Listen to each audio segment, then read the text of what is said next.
င်္ဂလာပါခင်ဗျရန်ကုန်ခေတ်တစ်ကနေနောက်ဆုံးရရှိထားတဲ့သတင်းတွေကိုတင်ဆက်ပေးပါမယ်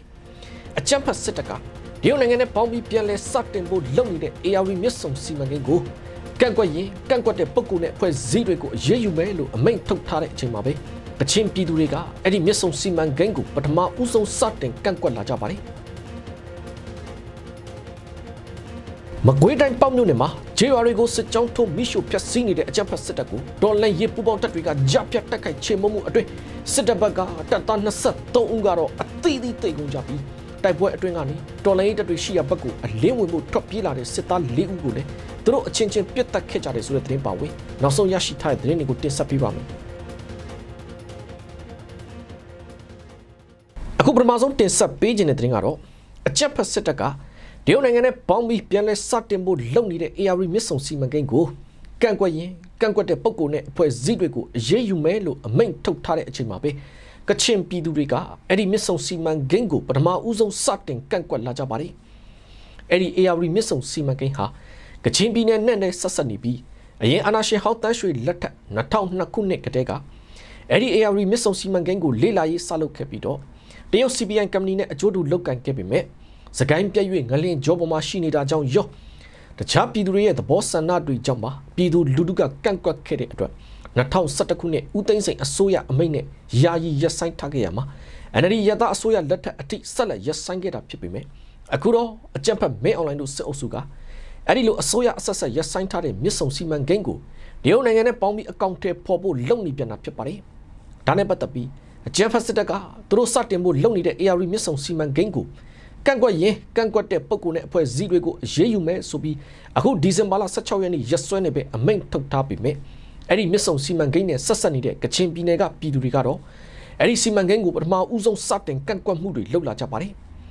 လက်ရှိဖားကန်မြို့နယ်ကဖားကန်မှော်လှဲ့တပိတ်နဲ့ဖားကန်တပိတ်အင်အားစုတွေကနေအကြမ်းဖက်စစ်တပ်ကတရုတ်နိုင်ငံနဲ့ပေါင်းပြီးပြန်လည်စတင်မှုလုပ်နေတဲ့ AR မြစ်ဆုံစီမံကိန်းကိုစန့်ကျင်ကန့်ကွက်တဲ့အကြောင်းနဲ့အဲ့ဒီမြစ်ဆုံစီမံကိန်းကိုချက်ချင်းရပ်တန့်ဖို့လူထုဆန္ဒဖော်ထုတ်ပွဲပြုလုပ်ခဲ့တယ်လို့သိရပါတယ်။ဒါအပြင်အဲ့ဒီဆန္ဒထုတ်ဖော်မှုအတွင်းမှာပဲလက်ရှိအကြမ်းဖက်စစ်တပ်ကအတင်းအကျပ်ပြုလုပ်ဖို့စီစဉ်နေတဲ့အတူရောင်ရွေးကောက်ပွဲကိုပါဖားကန်ပြည်သူအများစုဟာလုံးဝလက်မခံတဲ့အကြောင်းခွေးတွေလုတ်တဲ့ရွေးကောက်ပွဲကိုတို့ပြည်သူတွေကမဲပေးစရာလားဆိုတဲ့ဆိုင်းဘုတ်တွေအပြင်တဲ့မဲဖြစ်တရားဝင်လူတက်ခွင့်မပေးနဲ့ဆိုတဲ့ဆိုင်းဘုတ်တွေနဲ့ပါစန့်ကျင်ဆန္ဒပြမှုပြုလုပ်ခဲ့ကြရုံနဲ့မကတရုတ်နိုင်ငံနဲ့ပေါင်းပြီးအကြမ်းဖက်စစ်တပ်ကပြန်လည်စတင်ဖို့လုပ်နေတဲ့ AR မြစ်ဆုံစီမံကိန်းကိုပါချက်ချင်းရက်ဆိုတဲ့ဆန္ဒပြလှုပ်ရှားမှုနဲ့အတူပြည်သူတွေအနေနဲ့လည်းအဲ့ဒီအကြမ်းဖက်စစ်တပ်နဲ့တရုတ်နိုင်ငံတို့ပေါင်းပြီးမြန်မာနိုင်ငံရဲ့အသက်သွေးကြောဖြစ်ရာ AR မြစ်ကိုဖျက်ဆီးဖို့လုပ်နေတဲ့မြစ်ဆုံစီမံကိန်းရပ်တန့်ရေးအတွက်ဝိုင်းဝန်းကန့်ကွက်ကြဖို့ကိုပါတိုက်တွန်းထားကြပါသေးတယ်ခင်ဗျတစ်ဖက်မှာတော့မကွေးတိုင်းပေါ့မြို့နယ်မှာဂျေရွာတွေကိုစစ်ကြောင်းထိုးမိရှုဖျက်ဆီးနေတဲ့အကြမ်းဖက်စစ်တပ်ကိုဒေါ်လာရေးပူပေါင်းတပ်တွေကကြားပြတ်တိုက်ခိုက်ချေမှုမှုအတွင်းစစ်တပ်ဘက်ကတပ်သား23ဦးကတော့အသီးသီးတိတ်ကုန်ကြပြီးတိုက်ပွဲအတွင်းကနေဒေါ်လာရေးတပ်တွေရှိရာဘက်ကိုအလင်းဝင်မှုထွက်ပြေးလာတဲ့စစ်သား4ဦးကိုလည်းသူတို့အချင်းချင်းပြစ်တက်ခဲ့ကြတယ်လို့မြိုင်ပကဖရဲ့တာဝန်ရှိသူကရန်ကုန်ခေတ်ကိုပြောပါတယ်ဒါကတော့အခုဒီဇင်ဘာလအတွင်းမှာပဲပေါ့မြို့နယ်အတွင်းကကျေးရွာတွေကိုလှည့်ပတ်ဝင်ရောက်စီးနှင်းမိရှုဖျက်ဆီးတာတွေလုပ်နေတဲ့အကြမ်းဖက်စစ်တပ်နဲ့ပြူစောတိတွေပူပေါင်းထားရစစ်ကြောင်းကိုဒေါ်လာရေးတပ်တွေကလမ်းမိုက်တစ်လျှောက်ကြားပြတ်တိုက်ခိုက်ချေမှုန်းခဲ့တယ်ဆိုပါတယ်အဲ့ဒီလိုတိုက်ခိုက်မှုတွေအတွင်းစစ်တပ်ဘက်ကတပ်သားတွေနဲ့ပြူစောတိစုစုပေါင်း23ဦးကတော့အသီးသီးတိတ်ကုန်ကြတဲ့အပြင်နောက်ထပ်အယောက်30ဝန်းကျင်ကဒဏ်ရာတွေရထားကြပြီးတိုက်ပွဲအတွင်းသေသွားတဲ့သူတို့စစ်သားမသားအလောင်းချုပ်ကိုလည်းနီးစပ်ရာဂျေရွာတွေထဲဝင်ရောက်ပြီးတော့နေအိမ်တွေနဲ့အတူတခါတည်းမိရှုဖျောက်ဖျက်သွားကြတယ်လို့မြိုင်ပကဖရဲ့တာဝန်ရှိသူတို့ကရှင်းပြထားပါတယ်ဒါအပြင်အဲ့ဒီအချမ်းဖက်စစ်တပ်စစ်ကြောင်းနဲ့တော်လှန်ရေးတပ်တွေတောက်လျှောက်တိုက်ပွဲတွေဖြစ်ပွားနေတဲ့ကာလအတွင်းအဲ့ဒီစစ်တပ်စစ်ကြောင်းတွေကနေတော်လှန်ရေးတပ်တွေရှိရာဘက်ကိုအလင်းဝင်မှုထွက်ပြေးလာတဲ့စစ်သား4ဦးကိုလည်းသူတို့အချင်းချင်းပဲပြန်လဲပစ်တက်ခဲ့ကြသေးတယ်လို့လည်းဆိုပါတယ်လက်ရှိမှာလည်းပေါ့မြို့နယ်မှာရှိတဲ့အချမ်းဖက်စစ်တပ်ရဲ့ကပ္ပစ24ကိုရရှိဖို့အတွက်ကိုပါတော်လှန်ရေးတပ်တွေကစ조사နေတာတွေရှိပြီးတိုက်ပွဲတွေကနေစစ်တပ်ဘက်ကစစ်တုံးဘန်းတွေကိုဖမ်းဆီးရမိထားတာတွေနဲ့လက်နက်ခဲယမ်းရရှိမှုတချို့လည်းရှိပေမဲ့တည်င်းလုံးကြုံမှုကိုဦးစားပေးနေရတဲ့ကာလမို့လို့ဒီလောက်လေးတာထုတ်ပြန်လို့ရတဲ့အတွက်ထုတ်ပြန်ပေးတာဖြစ်တယ်လို့လည်းမြိုင်ပကဖရဲ့တာဝန်ရှိသူကရှင်းပြထားပါသေးတယ်ခင်ဗျတစ်ဖက်မှာလည်းမကွေးတိုင်းကစလင်းနဲ့ပွင့်ဖြူမြို့နယ်တွေမှာစစ်ရေးတင်းမာမှုတွေဖြစ်ပွားနေပြီးရသပြည်သူတွေနေထိုင်ရာကျေးရွာတွေကိုအကြမ်းဖက်စစ်တပ်ကလေနဲ့ဘုံတွေစက်တိုက်ကျဲချသွားမှုကြောင့် ပြည်သူ10ဦးထက်မနည်းဒဏ်ရာတွေရထားသလိုတိုက်ပွဲတွေလည်းဖြစ်ပွားနေတယ်လို့ပြည်သူညီနောင်စလင်းတာဝန်ခံကိုပြည်သူကရန်ကုန်ခေတ်ကိုပြောပါတယ်ဒါကတော့ဒီဇင်ဘာလ22ရက်နေ့နဲ့23ရက်နေ့ဖြစ်တဲ့မနေ့ကတည်းအကြမ်းဖက်စစ်တပ်ကပွင့်ဖြူမြို့နယ်ကျောင်းကုန်းကြီးဂျေဝါနဲ့စလင်းမြို့နယ်စင်ပြူကျွန်းဒေသမှာရှိတဲ့ဂျေဝါတွေကိုလေနဲ့လာပြီးဘုံတွေစက်တိုက်ကျဲချတက်ခတ်ခဲ့တယ်ဆိုပါတယ်အဲ့ဒီလိုအကြမ်းဖက်စစ်တပ်ရဲ့လေကြောင်းတက်ခတ်မှုအတွင်းကျောင်းကုန်းကြီးဂျေဝါနေပြည်သူ10ဦးထက်မနည်းဒဏ်ရာတွေရထားတဲ့အကြောင်းကိုသာကနဦးတည်ထားရပြီးနေတွေလည်းပျက်စီးမှုတွေရှိထားတယ်လို့ဆိုပါတယ်တစ်ဖက်မှာလည်းစလင်းမြို့ဘက်ကနေစင်ပြူကျွန်းဘက်ကိုအင်အား200လောက်နဲ့စစ်ကြောင်းထိုးလာတဲ့အကြမ်းဖက်စစ်တပ်နဲ့တော်လှန်ရေးတပ်တွေအကြားတိုက်ပွဲတွေလည်းဖြစ်ပွားနေပြီး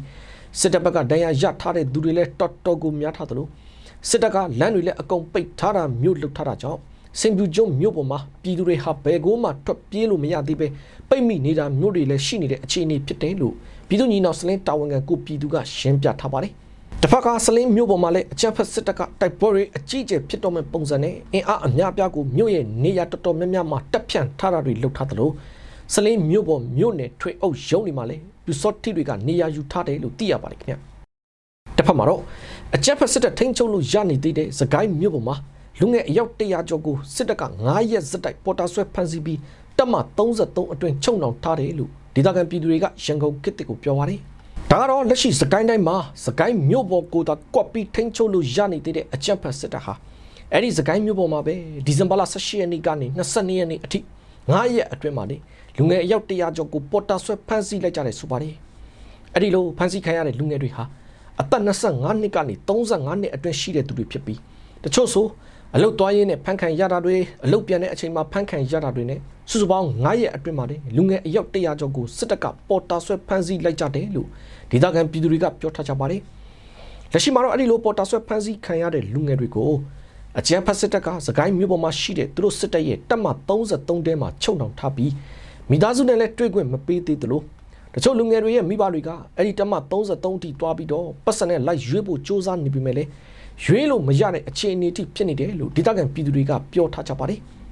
အလားတူတစ်ဖက်ကအကြမ်းဖက်စစ်တပ်ထိန်းချုပ်ထားတဲ့မန္တလေးမြို့ပေါ်မှာလည်းအခုရပိုင်းတွေအတွင်းမှာစစ်တပ်နဲ့ပြူစောတိတွေပေါင်းပြီးတော့ဆိုင်ကယ်စီးနှင်းလာတဲ့ပြည်သူတွေကိုအကြောင်းမဲ့စစ်ဆေးဖမ်းဆီးတာတွေလုပ်ပြီ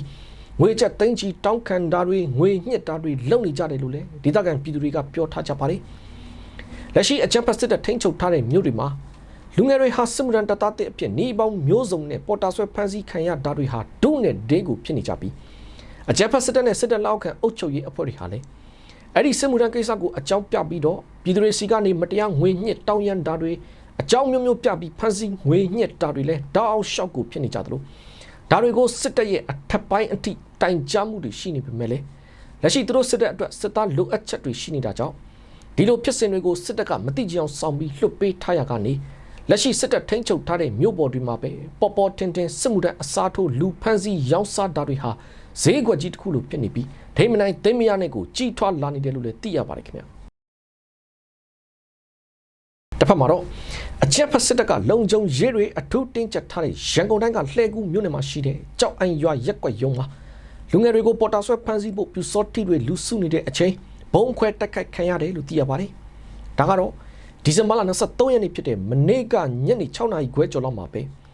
ရန်ကုန်တိုင်းလှဲကူးမြို့နယ်မှာရှိတဲ့အကြမ်းဖက်စစ်တပ်လက်အောက်ခံကြောက်အိုင်ရွာရက်ကွက်ရုံးမှာလူငယ်တွေကိုပေါ်တာဆွဲဖမ်းဆီးဖို့ပြူစောတိတွေလူစုနေတဲ့အချိန်မှာပဲရန်ကုန်မြို့ပြတော်လန်ရေးရဲဘော်တွေ